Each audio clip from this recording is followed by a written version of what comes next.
कश्मीर अगर भारत का एक हिस्सा है तो आप ही को पहले आतंकवाद वहाँ से उठाना पड़ेगा। अगर बाला साहब आज होते तो उनकी भी यही राय होती और उनकी भी यही चुनौती होती कि आज एक एक नागरिक को इसको बहुत ही दिल से लेके हर एक जो पाकिस्तानी मुसलमान आपको दिखता है उसको अपने देश में वापस भेजिए। बाला साहब जी को अगर सचमुच आप प्यार करते हो तो उनको याद करके उनके दो जोश से आप आगे बढ़िए और ये खात्मा बहुत ज़रूरी है हमारे लिए, क्योंकि हमारे नागरिक जिस तरह झुलस रहे हैं उनको हम झुलसते हुए नहीं देख सकते। पहलगाम कश्मीर में जो आतंकवादी हमला हुआ है, क्या कहना चाहेंगे उस बारे में? अ, पहले तो मैं उन सभी जितने भी फैमिली के मेंबर्स हैं उनको मैं नमस्कार करना चाहती हूँ। और जो दुख आप झेल रहे हो, मुझे पता है कि फैमिली मेंबर जाने के बाद जो दुख होता है और जिस तरह उनको मारा गया है वो बहुत ही डरावनी और दुखदायक बात है। पूरा देश उसके लिए सोच रहा है और क्या करना चाहिए वो मोदी साहब भी उसके बारे में बहुत सारी चीज़ें सोच के हमको ऐलान कर रहे हैं।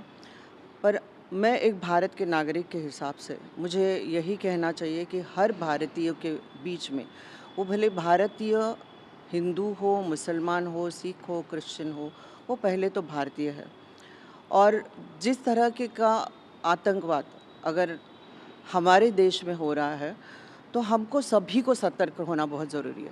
हालांकि हमने भी ये तय किया था कि हम अभी कश्मीर का वो करेंगे और जिस तरह शूटिंग के दौरान हमको काफ़ी सारी दिक्कतें आती हैं तो हमने ये भी तय किया था कि चलो अभी कश्मीर में शूट करेंगे। पर ये अचानक से हमको वापस एक धक्का मिल गया। और इनको अगर लगता होगा ये जो आतंकवादी अपना, जो मैंने वीडियो भी देखा उनका, बहुत हँसते खेलते वो, उनको लग रहा है कि बहुत शूर का काम किया है उन्होंने। खैर अभी तो इन्होंने हमको चुनौती दी है और वापस हम उस चुनौती का हम सामना करेंगे। हमारे बहुत ही काबिलियत प्रधानमंत्री जी श्री मोदी जी, उन्होंने, अमित शाह जी ने एक बहुत ही बड़े बड़े से वो दिए हैं, इन्फॉर्मेशंस दी है कि उन्होंने काफ़ी सारी अटारी बंद की है, पानी बंद किया है। यूएस ने भी बहुत सारी चीज़ें उनको बताई गई है कि हमारा पूरा सपोर्ट इंडिया के साथ रहेगा। बात ये नहीं है कि कौन कितना सपोर्ट हमको दे रहा है, और कुछ ही 4 दिनों की बात होती है और फिर बाद में सब कुछ ठंडा हो जाता है। हमारे देशवासी ऐसे भी हैं कि वो बहुत जल्दी भूल भी जाते हैं। पर ये बात सही नहीं है।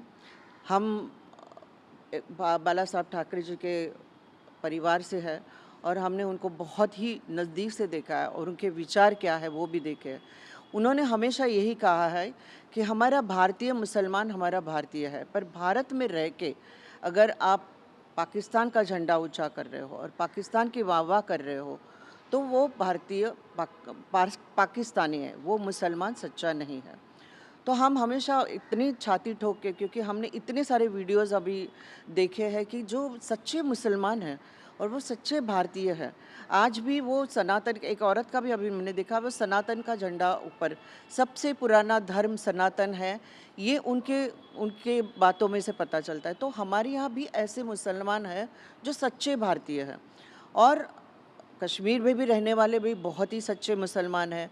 उन्होंने भी काफ़ी सारी वीडियोज़ अपने बाहर किए हैं कि जो मुसलमान के कुरान में ऐसा तो लिखा नहीं है, और कुरान की जो ट्रांसलेशंस की जाती है, कई बार ऐसे होता है कि जो वहाँ के पॉलिटिशियंस, जो उनकी खुद की खुद का एक एजेंडा होता है और लोगों को भड़काना, यही उनका वो होता है। उसकी वजह से ये आतंकवादियों को एक ट्रेनिंग दी जाती है और वो ट्रेनिंग के हिसाब से उनको अपने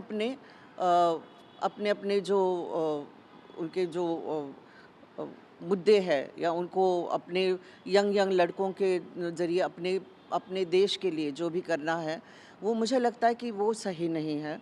और हमको हमारे देश को पूरा इकट्ठा होके, पूरे नागरिकों को इकट्ठा होके, आज जो बाला साहब ठाकरे जी ने कहा था वो हमारे पूरे जहन में इतना भर चुका है या हमारे खून में है कि अगर अमरनाथ यात्रा के वक्त में अगर किसी ने उंगली भी उठाई, उस वक्त तो मिस हज की यात्रा नहीं होने देंगे। अभी ये बात सुनने के बाद हमको एक सुझाव सा आ गया है कि हज की यात्रा हमारे मुसलमान भी करते हैं, हमारे भारत के मुसलमान करते हैं हर जगह के, क्योंकि वो उनके लिए बहुत इम्पॉर्टेंट चीज़ है।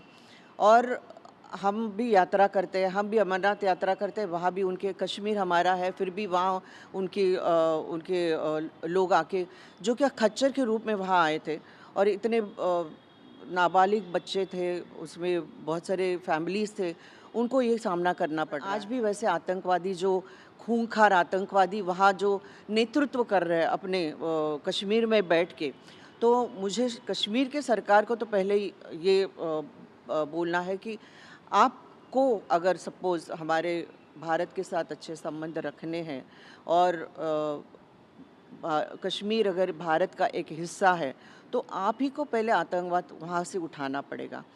यहाँ के पाकिस्तान के मुसलमानों को अगर अमित शाह जी ने बोला है कि एक-एक को चुन के यहाँ से पाकिस्तान वापस भेज दो। अगर बाला साहब आज होते तो उनकी भी यही राय होती और उनकी भी यही चुनौती होती कि आज एक-एक नागरिक को इसको बहुत ही दिल से लेके हर एक जो पाकिस्तानी मुसलमान आपको दिखता है उसको अपने देश में वापस भेज दीजिए। पूरा यकीन है कि बहुत ही जल्द ये आतंकवाद कश्मीर से ख़त्म हो जाएगा। बाला साहब जी को अगर सचमुच आप प्यार करते हो तो उनको याद करके उनके दो जोश से आप आगे बढ़िए और ये खात्मा बहुत ज़रूरी है हमारे लिए, क्योंकि हमारे नागरिक जिस तरह झुलस रहे हैं उनको हम झुलसते हुए नहीं देख सकते। और कश्मीर हमारा है और कश्मीर की वादियाँ हमारी है और वहाँ जाके हम सुकून से कश्मीर का आनंद ले सके, यही मैं चाहती हूँ।